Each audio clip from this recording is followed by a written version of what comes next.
as you can see, Frank is my father, you know. And first, let me thank the organizing committee for inviting me and for letting me to deliver this lecture, to this strong lecture, and I think it's a great honor. But I think I really enjoyed to come back to Cornell, because it's always pleasure time. And as a matter of fact, last night when I was flying here, I say, geez, nearly 40 years that I was flying to come here for my first postdoc. So my scientific career started here at Cornell, and of course the time I was working, as Frank mentioned it, on Chevrolet phase, on superconducting material with Mike Senko. But today I don't think I will not tell you about several phases, but I will tell you a little more about batteries. And what I would like this talk to give you more or less is a flavor of the research on battery today. I will not go too deep into different sectors, but I want to show you more or less how very intensive this research is and how very diversified. So of course, as you know, batteries are more or less vital element of our society. If you look in the newspaper, you have highlight every day on new batteries.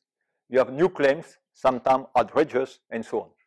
So today, I think my goal is to tell you more or less where do we actually stand in terms of science and innovations. Means what type of achievement has been realized and what type of direction the field is taking. So, but prior to move into the issue of science and innovation, I would like a little to recall you why we are in this kind of energy situation and what are the connections between battery and today's energy transition. So I would like to start by telling you that everything more or less came from the discovery of the 18th and 19th centuries together with accompanying technology. Because initially, at the origin, human being was living from biomass as a solar source of energy, and you don't have this time, of course, some environmental footprint because the CO2 release was absorbed by photosynthesis. And I think the situation lasts till the end of the 18th century, 1782, where James Watt invented the steam engine. And this was the first time that a machine could transform the early thermal into mechanical energy. And this led to the first industrial revolution, with, of course, some application, and some of them were the steam train and so on. And this revolution intensified about 100 years later with the discovery of electric lamps, as well as by combustion engine by a French engineer, Etienne Lenoir. And this has led, of course, to a huge amount of development in terms of electrifications, as well as in terms of transportation, either by road, by air, and so on. And this, of course, has led to the considerable growth of energy consumption. So far, nowadays, we are really consuming about 116,000 terawatt-year, which is equivalent of 18 terawatt. And now, of course, the question is how to halt this heavy consumption of oil, gas, or coal.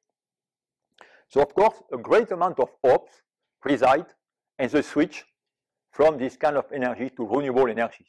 In here, I list some of the energy, geothermal, solar, wind, and so on. And out of them, some are quite interesting, namely the sun, because the sun sends 10,000 times the amount of energy to our planet that we need in a single year. And of course, the issue here is how to convert the energy at low cost and reliably. And I think, owing to material science and so on, the field of photovoltaics have done huge amount of progress. Since nowadays, we have about commonly 20% of efficiency, and the cost of this photovoltaic energy is nearly about 12 cents per kilowatt hour, which is more or less the same price that energy coming from coal. But therefore, as you can see here, the main issue with this type of energy is intermittency, and here you have nearly a plot of the peak power variation of a solar panel, and you can see all these strike and so on. So the main problem now is really how to get rid of this large variation, means how to smooth this fluctuation, and this is more or less where the issue of energy storage comes into the scene. So now, if you talk about energy storage, at least for me, the best way to store energy storage is the one that I picture here. Means in this case, you take the early when it's sunny or when the wind is blowing, you use this kind of tools to fill out your container. Then, when you want to take a shower, you just now to take a faucet and you have already furnished energy. And I think a great diversification of this is a big project that is now going on, and I will say north of Chile, that they call a Walla Hydro project, where they took advantage of this cliff, 600 meters. You have here the photovoltaic panels, where you use electricity to pump water in this reservoir, which is about 300 megawatt reservoir. And of course, then after you fuel the turbines to generate electricity. And what is interesting is the cost here, where you have, in this case, a cost of $1,300 per installed kilowatt hour, which come back to a cost of 7 US cents per kilowatt hour. And I think this is really the number that you want really to beat in the future, if we succeed in reaching them. But of course, this is a great solution, but you don't have this kind of 600-meter cliff everywhere in the world, and the sites are relatively limited. So you need to look for alternative, an alternative of energy source to facilitate, as I mentioned to you, the development of renewable energy and as well as the deployment of electric vehicles. And to do so, in this case, we are going to use this time the conversion of chemical energy into electricity. And this conversion is going to be done by electrochemical storage devices, and specifically here, batteries. Why? Because in this case, you are really using the same electron for chemical as well as for electricity. And now, you may think really that coupling battery and cars is relatively new. And you are going to see that this stuff is not new, because back to 1899, this Belgian engineer, Camille Genazzi, really fabricated this car, which he named the Jamais Contente, the Never Satisfied, in reference to his wife. Sorry. No, it's not a joke. Sorry. And in this case, he was able to reach a speed of 109 kilometers per hour with autonomy of 80 kilometers. And at the time, they were really using lead-acid batteries. So of course, years have passed, and we have moved from these lead-acid batteries to other type of technology, where you can see nickel-cadmium, nickel metal hydride, nickel-zinc, and lithium-ion. And of course, today, I am going to talk about lithium-ion and tell you more or less what it is. So let's move a little into the background and remind you what is a lithium-ion batteries. So it's not complicated. It is an electrochemical system, and like every electrochemical system, you have two electrodes that are immersed, in this case, in a non-aqueous electrolyte, where the two electrodes have the specificity to be kind of insertion compounds.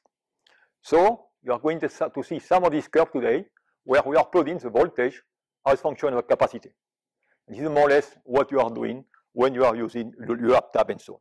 And what is important in this curve is really the surface under this line, which is energy density.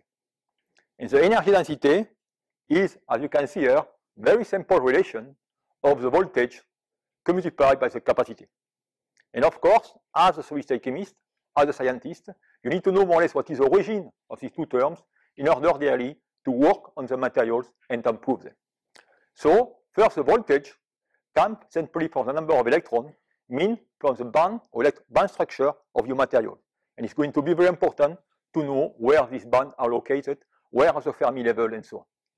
And then the capacity is coming from, finally, the number of vacancies, means the crystallographic structure of your materials that you have both as a positive and negative electron.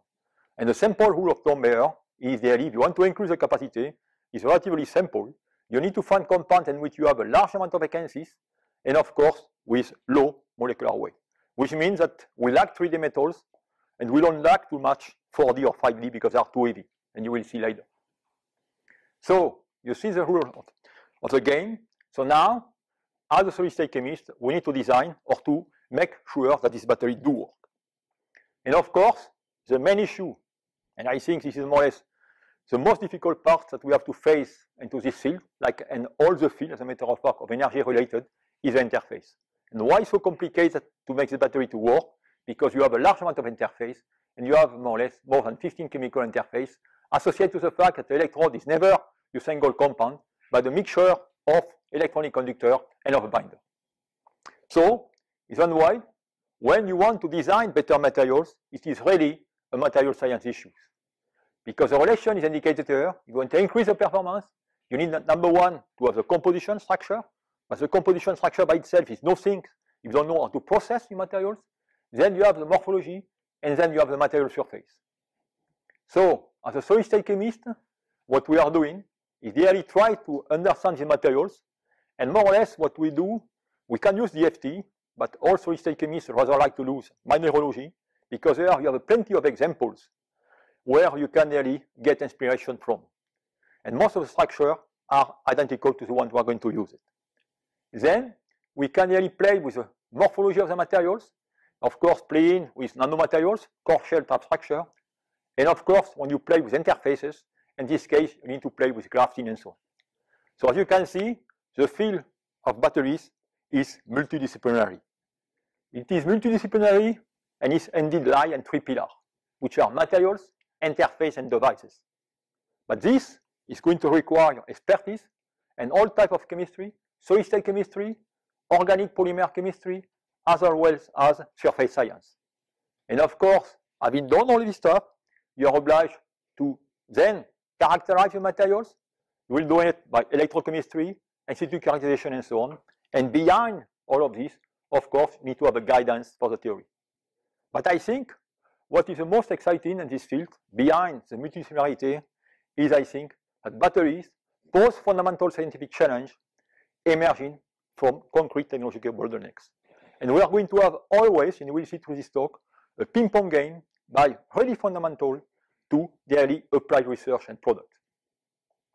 So from now on, having set up the kind of background to understand the rest of this talk, let me move more or less on what are the science and what are the innovation in the case of better batteries. And I will structure this talk in three parts. First, I will tell you more or less how we can increase the battery energy density. And I will show you here some material design, some concept, new concept. I will also briefly tell you a little about solid-state batteries.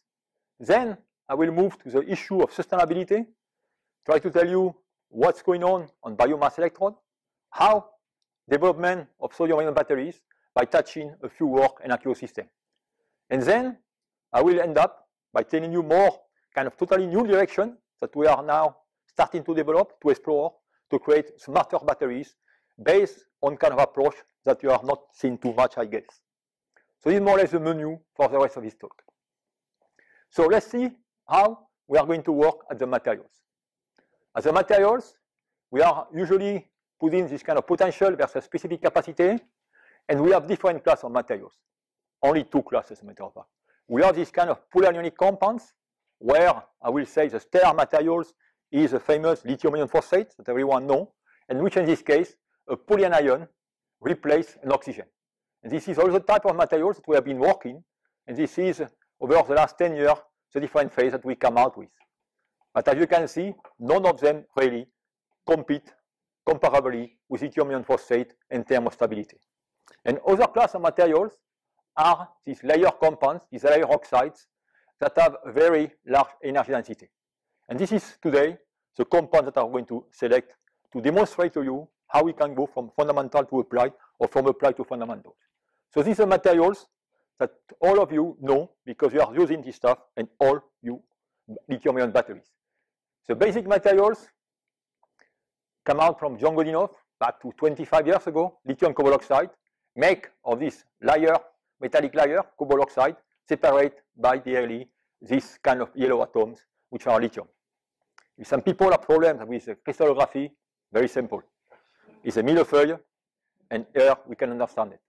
Okay, you see the cream are the yellow lithium. So this is more or less a compound that we are using, and this compound can deliver a capacity of about 150 milliampere per gram. But of course, you could remove in this case only 0.5 lithium, because when you remove this kind of cream, the glue between the two layers, the compound fall apart. So this was the limitation. So of course, scientists have tried to increase this capacity by playing with a chemical substitution. And through the years, this is a kind of chemical substitution that has been done to replace the cobalt partially by nickel and manganese. And we get what we call in our jargon this NMC phase, where you increase as you can see here, about 180 milliampere per gram.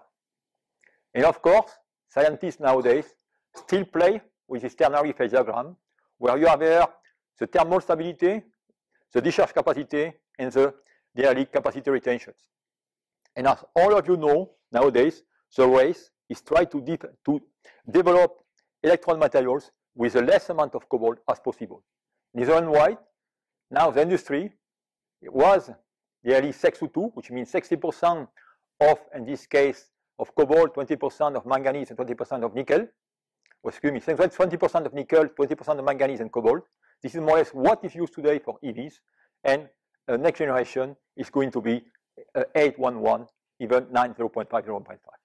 But whatever you do here, you can see that in these materials, we are only working on the cations, which means that we cannot remove one electron more per cation, because we want to remove more, you are going to have a bond breaking and so on. So, trying to go around these issues, scientists, namely Jeff Dunn and Mike Thackeray, have proposed the concept of lithium-rich XFAs. So you can see here, very easy to understand, you can see the yellow lithium, and now you have lithium within this metallic layer. And it turns out that this compound, which is relatively complex from electrical point of view, since you have about 4 redox centers, show, in this case, a huge reversible capacity, which is about 280 milliampere per gram, compared to the 180 that I reported before, with some capacity fade that will come later. So at this stage, this now has been 5 or 6 years ago, and we observed experimental fact, but we could not understand what was the origin of this new parameter. So we decided to try to play with chemistry and to prepare, I will say, model compounds which have the same structure, the same electrical properties. In this case, we moved to this kind of phase, which is ruthenium instead of 4D instead of 3D metals. And in this case, we indeed obtain nice cascade curve, as you have it here, and also beautiful S-shaped curve and irreversible, with a capacity of 270 milliampere per gram. So here we are trying to understand what was going on, and we were able, by a large amount of experimental data, I mean EPR, XPS, and so on, to find out that in this case, what you have an oxidation of the cation and a participation of the ionic network to this capacity. So the total capacity was a cumulative capacity. And it was really the first time that we really proved this ionic redox activity. So at the time, there have been a large amount of discussion that does this model compound really mimic our classical material lithium MC. So just recently, that we are able to draw the conclusion on this issue by doing XPS. Because as you know, XPS is probing the surface of your particles, and people can always argue you never have the property of the bulk. So we decided really to prepare this, to do in this case, show me some hard XPS, where you are going to increase, in this case, the energy of the photon, which means that you are going really to probe in depth the materials. And when you do this, you can see we can nearly probe the bulk of the particles. And we did this kind of stuff either on the charge or after 80 cycles. You can see here the peak corresponding to the ionic redox activity, and you can see is appear on charge and is appear on the charge, more or less is nicely reversible. Then you can really look as function of cycling, and here you have a 70 cycle, or 57 cycle, excuse me, and you can see you still have the same process.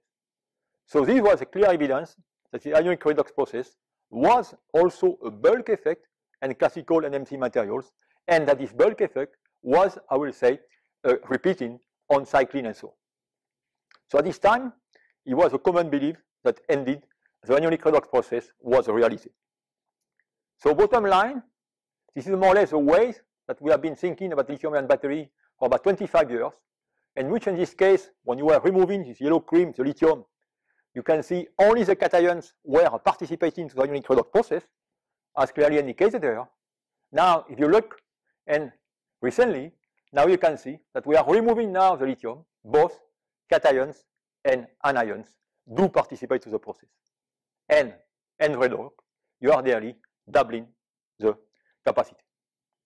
So this is nice, but the question now, if you want to take advantage of this, you need to understand what is the science behind.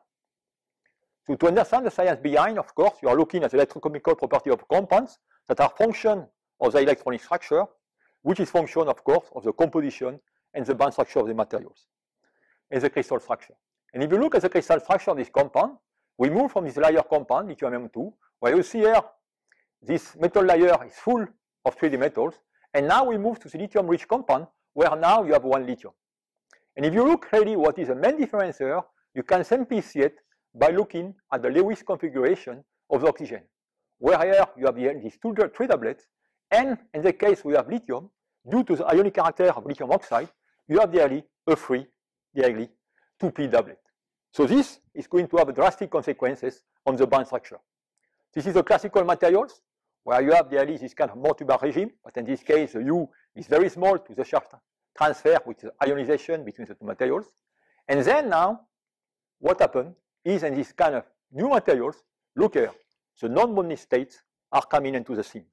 And they are placed on top of the metal oxygen band. And now, if you want to really access the position of this band, you need to take care and more or less of the DD interaction or electron interaction within the d orbitals, which are they lead to a splitting of this band, which is a Mott-Hubbard splitting. And you have the repulsion term U. And depending on this competition between this Coulomb repulsion term and the charge transfer, you are going to, in this case, to have not a single redox process, but two redox processes. And this is more or less what is the science underlying this new phenomena. To make the story short, and what you have to remember for the rest of this talk, is simply that what is very important, this is the occurrence of this oxygen 2p non-bonding, this red here, that are as origin of this extra or cumulate capacity. So having found this stuff, then we can design more materials, and this is more or less what I'm going to show you, where now we can create, I will say, a new family, a new population of materials, in which we play with oxygen-metal ratio, in which in this case we change the number of doublets, and we are going to play with three-dimensionality. And as you can see here, we have a plenty of structure, and out of them, we have also this compound, which turn out to show the highest reversible capacities that we ever found for an intercalation compound. But of course, you have limits, where here no material were found, and in this case, you have oxygen release, which will be problematic for applications. So this is the kind of chemistry that we found, and then even chemistry that we were not expected at the beginning, we found that this compound, it was relatively easy to exchange lithium from proton, as indicated here. And this led to a wide variety of new materials that I will call the protonate phase, either of 3D, 4D, or 5D metals, as clearly indicated here. And some of these phases present great interest for aqueous batteries, where you see here, for instance, a compound with iridium, where you have 1.7 electron that can be exchanged in acidic media. And also, I will not have time to talk about it, but these materials have a great interest for water splitting, as they are both based on ruthenium and iridium. So this is more or less what we have been doing. So now, let's go back with the feet on the ground and how useful these materials are. So indeed, when we come out these materials, as usual in the field, it was a great excitement, because we were able to double kind of the energy density. But, as you can see, we are going to see, we have several serious bottlenecks. Number one, you can see here, you have a large hysteresis between charge and discharge, which means very poor efficiency. And this is not good. Then, you have this kind of voltage fade, means that after 100 cycles, you don't have the same signature of the voltage fade, and so on. So, the question is, are these problems insurmountable? So I'm going to show you more or less two approaches that seems to play nicely in the way to go around these difficulties. The first one I selected because it will show you more or less the powerful of microscopy and looking at this compound. So what you are looking here are two different types of materials that are substituted by tin here, where you have a relatively small amount of voltage fade. Another one with titanium, where you have a humongous amount of voltage fade. And we look by microscopy what is happening. So here you can see the structure of the compound, you can see the layer structure, and you can see these two bright white tasks are the EV atoms, and between, you don't see it, of course, are yellow atoms, the lithium atoms. And then, when we cycle 100 times, and we take in the discharge state, you can see everything remain at their place. Now, when you look at this structure here, look what happened. You see now some atoms are moving from the metal layer to the van der Waals gap. And when they move it here, you can see they trap in some tetrahedral layer and tetrahedral sites. So means, depending on the size of the titanium or the size of this element, some of the cations can get trapped. And this is the reason why we are able, by doing this kind of substitution, to kind of give a clue to kind of partially solve this kind of voltage fate, and this is more or less what could be used for the next generation of lithium batteries. So this is more or less what we have been doing. The second question regards the issue of oxygen release as well as the voltage fate. And here, what we have done is really to play with a kind of chemistry, interesting chemistry, where we decide to create purposely some vacancies in the materials and replace it by fluorine. So you take this compound, lithium-rich NMC, we are going to electrochemically oxidize it, create this vacancy, and then we use this track of xenon difluoride at relatively low temperature to put back fluorine into the materials. And we will get this composition. So this is quite interesting because indeed, you can see that when we do this, this is more or less a fluorine substitute. The compound with fluorine as compared to the compound without fluorine, you can see the advantage in terms of energy density as well as average voltage as clearly indicated. So again, this is interesting.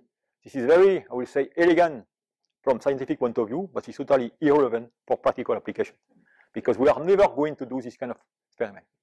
So the stage is that with this type of materials, we still have debating, so how long can we use them and so on. So when you look at these materials, they are lithium rich, they have a huge capacity, and you need to find now to make a practical batteries, electrodes that have also a rich capacity. So then right, now the field is moving from these carbon type materials to this kind of lithium alloying electrode as clearly indicated here. And this is here again interesting because it's a very old problem where you have a huge capacity, 300,000 80 milliampere per gram, but we know this stuff for 25 years and we could never be used it. So using kind of nano materials to more or less prevent this kind of degradation of these particles, people now have succeeded in making use of silicon as a negative electron.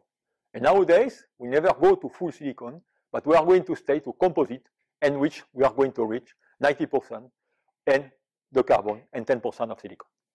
So this is more or less where the field is in the case of lithium-ion batteries. So we are kind of summarize more or less what is the state of the art and where we are going.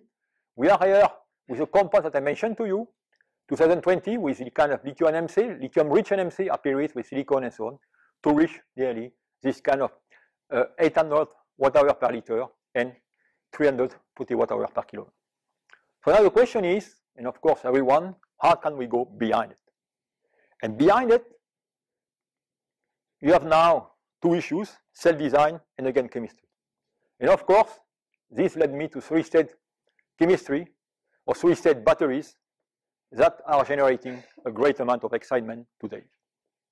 So what are these solid-state batteries and why are they generating so much excitement?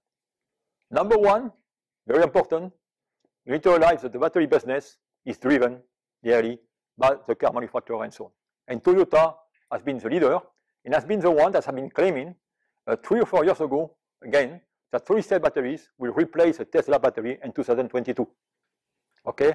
And of course, in the business, if someone claims something, even though the one doesn't work with it, but he will claim that he's going to work on it. And of course, plenty of people are working. Whatever. Now, why indeed this could be attractive? If you look at solid-state batteries, of course, you don't have a liquid any longer, so in terms of safety, present some advantages. Also, since you don't have liquid, now you can envision a kind of bipolar configuration, which is nothing else than the configuration, and which now you can use a current collector, the same from the positive and negative electron. And of course, you can use lithium metal. And here you get definitively some advantages. But here I want to emphasize is that a solid-state battery does make sense only if you use lithium metal. A lithium-ion solid-state battery, you don't bring anything more. And this is very important because now we are all claiming that we are going to use lithium metal and we could not solve lithium metal for 25 years, so then what we have switched to lithium ion. So the challenges are great. So indeed, optimism came from the fact that there have been a huge progress in terms really of material science, where you can see here some new compound came out, especially this one, this two compound where we have conductivity which are nearly the one of sodium chloride. But the main issue here are interface, okay? Because now the yellow part is electrolyte and is a matrix through all the cells. So we are going to run into problem of dendrites, and here we need really to develop kind of very sophisticated chemistry, I will say a core shell chemistry. I won't go too much in details here, but I want to show you more or less one example of the reality of this problem. This example is really the solid ionic compound, which is a garnet. Garnet structure, and the structure everyone will have bet that we should not have dendrites. When you take this compound and you really put it between two lithium foil and you polarize, you can see this kind of spikes, which are really characteristic of formation of dendrite. And indeed, people observe this by in situ operando optical microscopy, and here you are looking at different shots when you have this kind of spike, and you can see, visualize nicely, where the spike or the dendrite nucleate has propagate, and then even how the dendrite melt when, of course, all the current is going through it. So this indicated that even with solid-state batteries, we are going to have issues. So some people try to mediate this stuff by putting this kind of tampon or buffer layer between the garnet and the lithium. So to tell you here very briefly where we are in this case of solid-state batteries, here I take this slide that was given to me by Yannick Jangnek, who is a leader in this field. And here I summarize all the results and literature, where you can see all the performance of these batteries in terms, in this case, of specific energy versus specific power.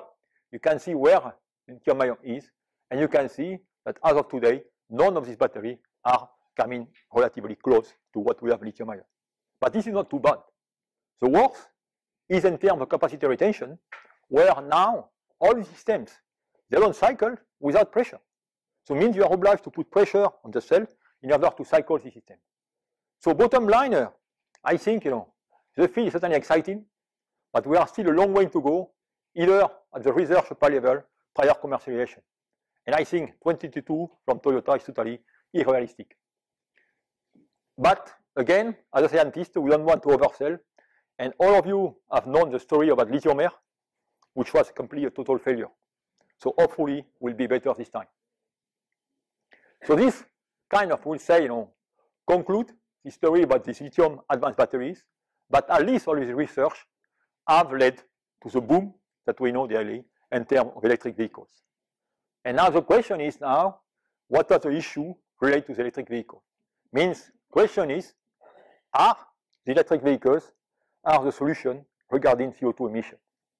And here again, you are going to look at your price, because you look now and you do some calculation and look at the CO2 emission per kilometer in grams. You can see here for the thermal engines, and you can see coming from the burning of fuel, making of the car, and so on. And now I am going to put the slide with electric vehicles. And look at it, what is happening. Look, if the primary electricity is coming from coal-fired plant, it's totally useless to use electric vehicles.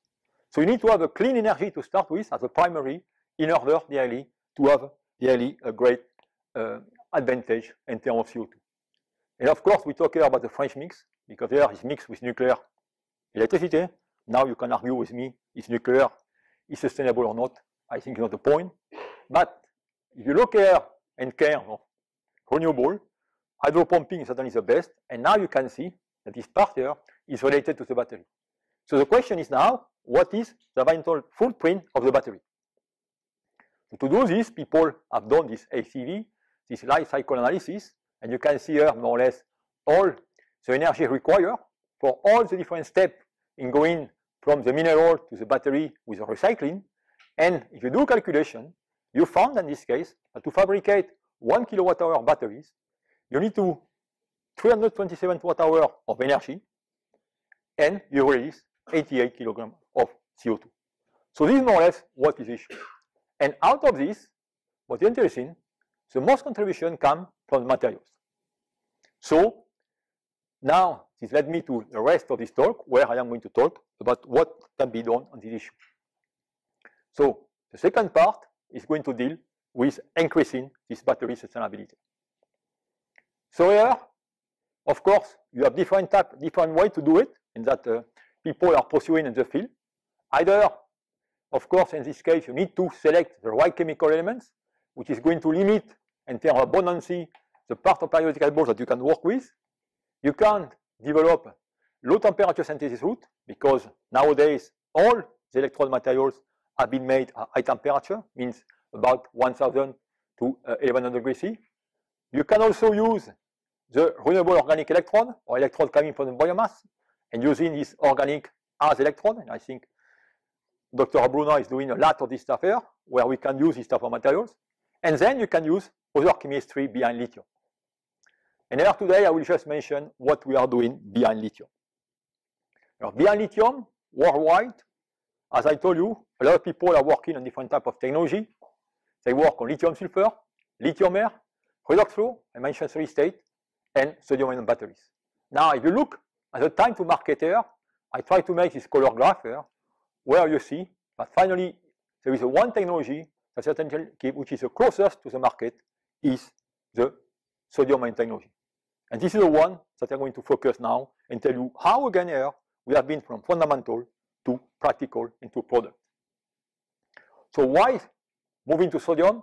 As I mentioned to you, in terms of sustainability, sodium is quite more abundant than lithium, either at the Earth's crest or at the sea level by a factor of 10,000. But here again, if you want to develop sodium-ion batteries, you are obliged to get all the learning from lithium-ion in order to find new compounds and so on. So you need to find the proper materials and the proper electrolytes. So here the research has been, I will say, very slow for quite a long time. And this high demand for sustainability has boosted up the research. And look, in our field, what we can do. So which means that we are a lot of groups that we don't know what to do. Suddenly a new compound come out and everyone is jumping on it. So here, more or less, all the new materials that came out in 5 years. The good news, for when people want to develop this, you can classify this relatively simple. You have actually the same family of compounds that you have been dealing in the case of lithium-ion. Means the polyonic compounds and layer compounds as positive electrode, carbon as a negative electrode, and the intermetallics. So in our case, we have been trying to develop one system, and we really try to develop this system, which is sodium-3, V2PO42 times F3 carbon. Okay. Now we are going to take the systems, and I'm going to show you more or less how material science enables us to solve most of the bottlenecks that we have found in our journey to make a product. First, the system that we have been developing is indicated here. This is a positive electrode and the negative electrode that we couple together, and we make a coin cell, and we get a classical curve, cell potential versus capacity. Output voltage 3.6 volt. But for people who know really electrochemistry, they can see that we have a huge reversibility between the first charge and discharge. And this is bad. And this is associated to the famous SEI, solid electrolyte interface, that form on charge. So first step, how we can really get rid of this stuff or find a way to bypass this issue. So what we found, we really tried to use a track that we have been using 15 years ago, and lithium-ion, in which we try to prepare compounds where you have this extra sodium. And this extra sodium will be more or less a reservoir to compensate for this kind of negative advantage. So, of course, this compound was not existing, and we decided to make it, and we succeed to make it very strangely by doing ball milling of this maser phase with sodium. And you get, indeed, this kind of sodium 3+X composite. So having this was great. We are able to bypass the issue, and we are able to develop with the C8 to make the first 18650 prototype of sodium ion. You look at it here. And what was interesting, when we did this stuff, the first experiment at room temperature, I will say, was relatively amazing. So we were able to get 4,000 cycles. And what's very interesting is the rate capability. You see here, we are about 10 C, and we are, we'll say, 70%. So this was the good news. But it didn't last too long, because the bad news arrived. Means we tried to do the experiment at 55 degrees C. And here it was a total disaster. You see the capacity retention. You see more or less the self-discharge. Okay, totally useless. So at this point, let's go back to fundamentals and try to understand what was going on. So we look to fundamentals and we come back to basic chemistry or basic electrochemistry, what you are all doing in your laboratory. We really try to pin down what was the issue using 5 electrode cells, which means that we are going to cycle our batteries and take really a CV of electrolyte. And we do this, we really look at the cyclic carbonate, everything was fine, and we look at the dimethyl carbonate. Here you have the charging curve, and you can see here, when we are at the end of the charge, when you look at the CV of electrolyte, we spot clearly some type of species. These are the alkyl carbonate of sodium and methoxy sodium. And these are which is interesting because DMC has been used in the case of lithium ion. The only reason why is in this case, sodium is a mild acid with respect to lithium, and the compounds are more soluble in the case of lithium, in the case of sodium. So in red and white, we could not really work here. So I've been found now the problem. So we try to find a solution. So find a solution. Now it is really a classical problem in electrochemistry and with batteries, since we are always working behind the thermodynamic stability range of the electrolyte. So you have the decomposition that I mentioned to you. And now the game is how you are going to find additives that will play the right role. So it means in this case you can do some theoretical calculation and find more or less where the redox of this species will be and so on. And here what we have done, we learn what we have been doing with lithium-ion chemistry, and we come out with, I will say, this magic cocktail, in which we have 2 or 3 four components. Of course, I will not go into the number of iterations that were needed in order to find this electrolyte. And when we do this, we were able to really solve our issues, and you can see here, we have now, at 55 degrees C, beautiful results in terms of electrolyte stability and so on. And this was quite interesting, because now this enables us to address another issue. Because look at the compound I am using. I use sodium 3, and I remove only 2 sodium. And I have sodium 1. Now the question that you may ask, why? Since we have no extra sodium, we don't remove the extra sodium. And of course, theoretical work was still is impossible. The structure will not be stable. And experimentally, it could not be feasible because we don't have the right solvent.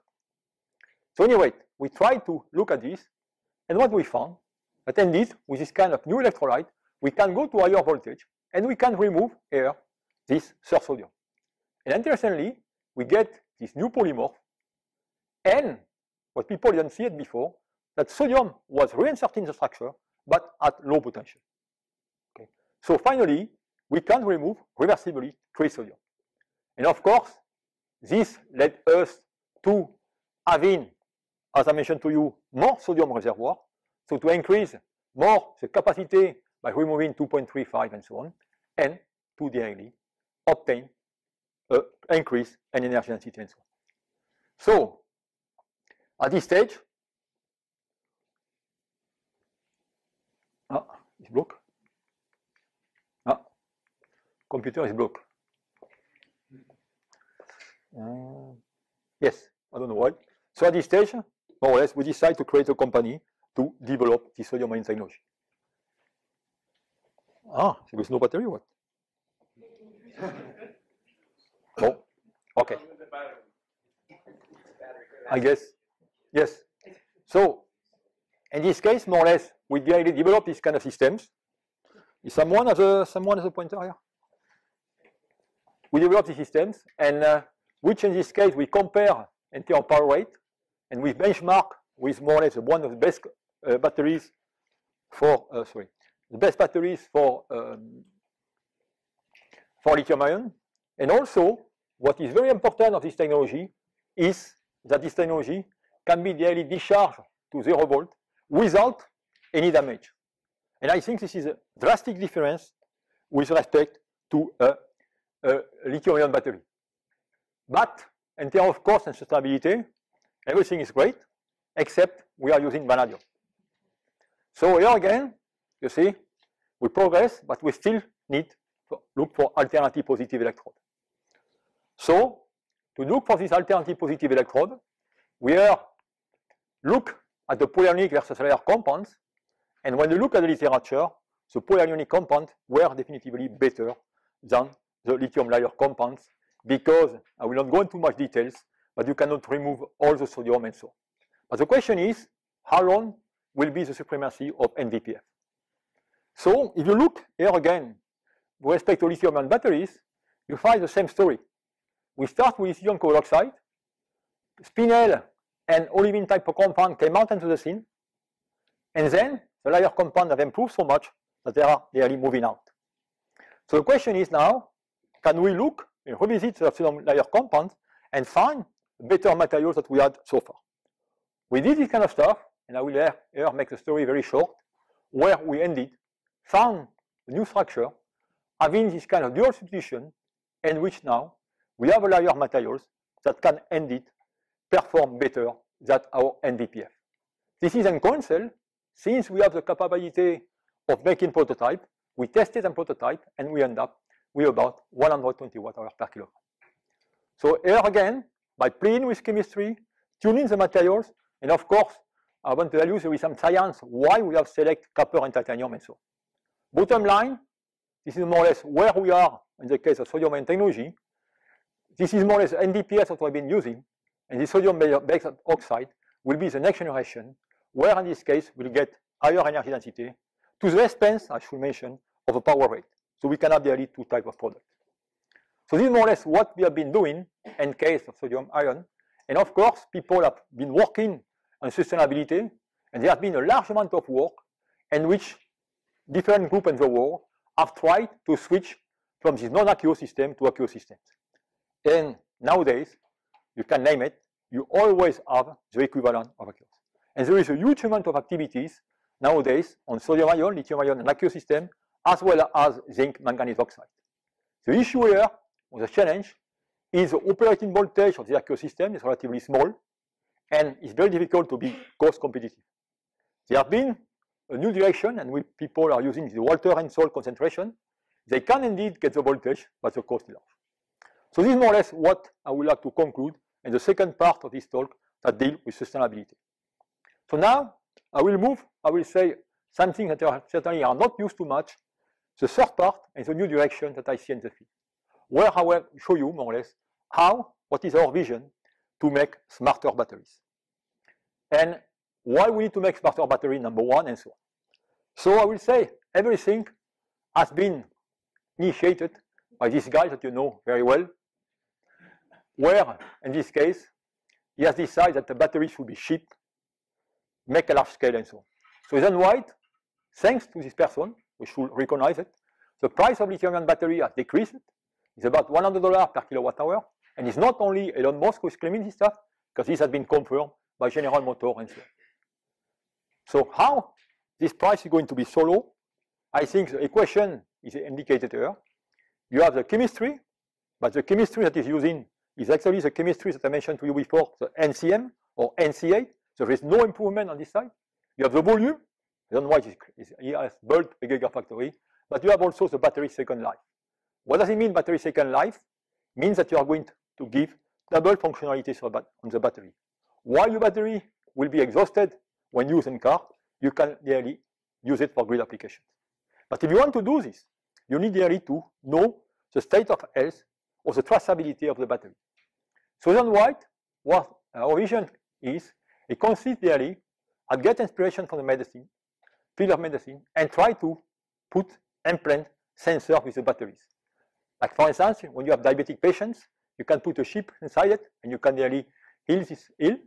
When you have surgery, you can really get information from inside to outside using optical fiber. So we want really to do this. And what we want in this case is get imaging of the temperature, of the pressure, of the chemical composition within the battery. And we need to do this stuff, and we want to do it with two main conditions. Number one, we don't want the sensor to affect or to be affected by the chemical harsh environment of the batteries. And we want also the sensor to be, I will say, compatible with the different manufacturing constraints. And these are, I will say, very two difficult targets. So what we are doing here, we are really creating and doing this experiment. So we are looking at 18650. This is a sodium ion cell, and which here we have really put an optical fiber with a FBG sensor. FBG sensor is a fiber grating sensor, which daily wavelength is changing as function of temperature and function of pressure. And we can really have this reading at 0.02 degrees C. And you can see here, we can detect the energy associated to the formation of the CI. We can detect here the energy associated to the phase change, and so on. So we are, in this case, doing some in-life microcalorimetry of the cell. And we have here very nice and reproducible results. Now we are using this technique to monitor the SCI formation, as indicated here. We are also using it here to look at the gradient temperature between the inside and outside the cells. And this is a huge amount of data, very important data for people designing BMS and so on. And what is very interesting also, we can also track phase transition, the order, disorder, phase transition, and so on.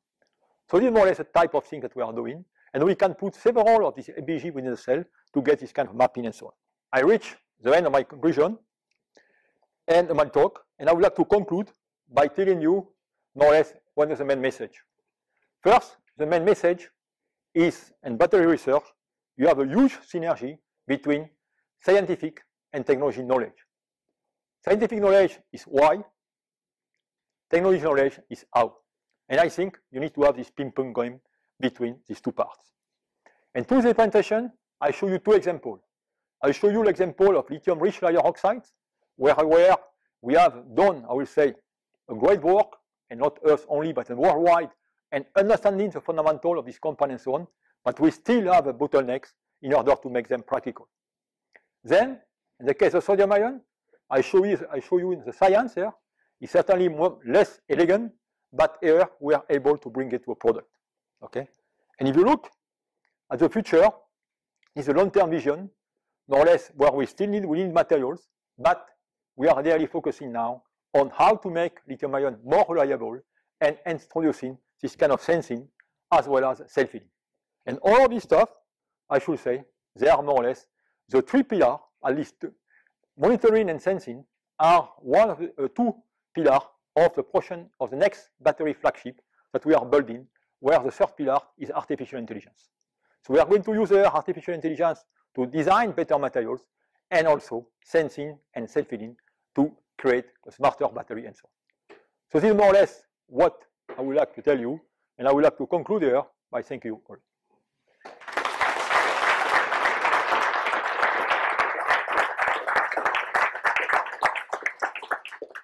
So we're already behind on the schedule, so we can only have time for one question.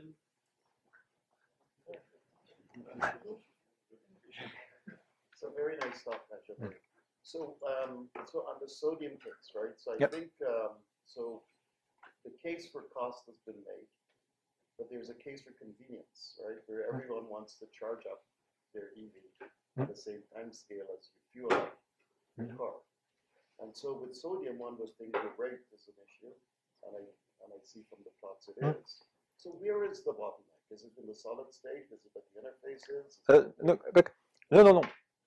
In the case of sodium, the rate is not an issue. In the case of sodium-ion battery, you get a quite better rate than in the case of lithium. Simple reason, could be counterintuitive, because the sodium is larger than the lithium. But if you take the earlier channels, the structure, you have oxygen around it. These are delta minus. Where you put the earlier positive charge very well located, it's going nearly to pin to the delta minus. While the large ion is going to flow, and it will not screen the charge. It's on what we have a huge power rate capability with sodium. And this is really the great advantage, which is on why this technology could be used for grid application, for smooth stuff and so on. It could not be used for car, except for this 48 volt, because for car, energy density is an issue. So we see it more or less for power tools and for grid application. So let's thank Professor Harshkon again.